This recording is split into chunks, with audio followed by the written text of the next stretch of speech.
Thank you very much, Shaul, for a very well-arranged and interesting presentation. I think it's very important for, as we go along and move forward with gas. I'd like to call upon the panelists of the next panel, our next participants. I think that this morning, not only was Professor Jason Bordoff introduced, but we also learned that he really knows and understands this topic from very close quarters.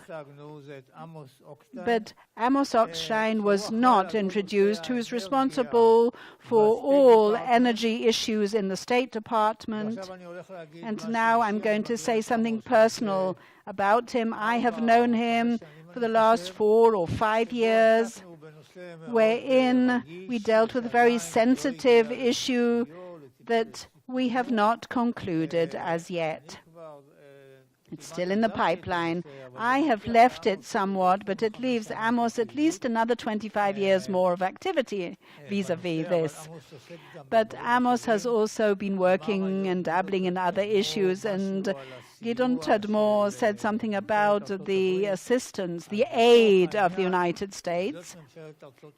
And vis-à-vis that, the States has they've done so much with our neighboring companies and neighboring states and companies, and really this is what did it. So I owe him a vote of gratitude for that, Amos.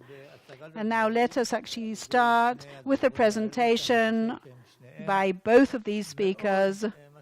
And both of them are most certainly qualified to talk about this view, about all these topics, and also what is happening in the international arena from the U.S. State Department's view and standpoint. So we're really here.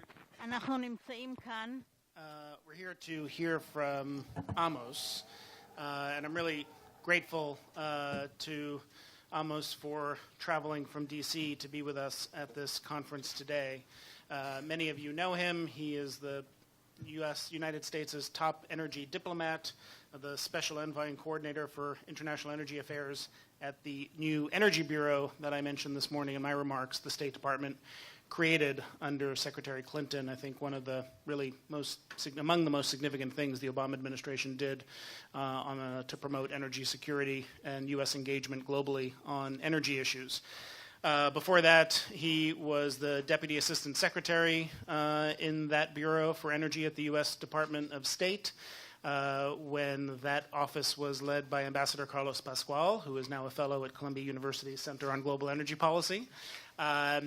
And before that, spent about 15 years in various offices, too many to list, working on Capitol Hill, advising various elected officials, working in the private sector, advising and consulting to companies in the energy space.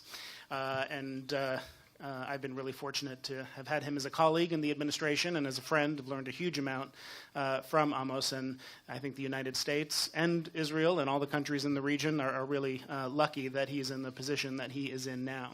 So we spent the morning talking about what's happening in the United States energy boom, what's happening here in Israel, and what I wanted to do in our time with Amos now, and then on the panel that will follow, is put all of this in a bit of a broader global context and talk about what the outlook is for energy supply and demand, how the Eastern Mediterranean fits into that, and what the perspective is from the U.S. government on how that is all going to play out and what the implications might be.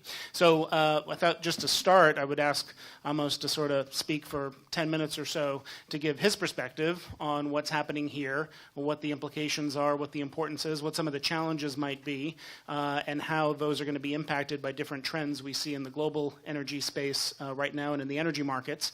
And then he and I will have a conversation up here for a few minutes, and then we'll open it up to questions from all of you for a few minutes before we wrap up and move to our panel. So let me turn it over to Amos Hochstein.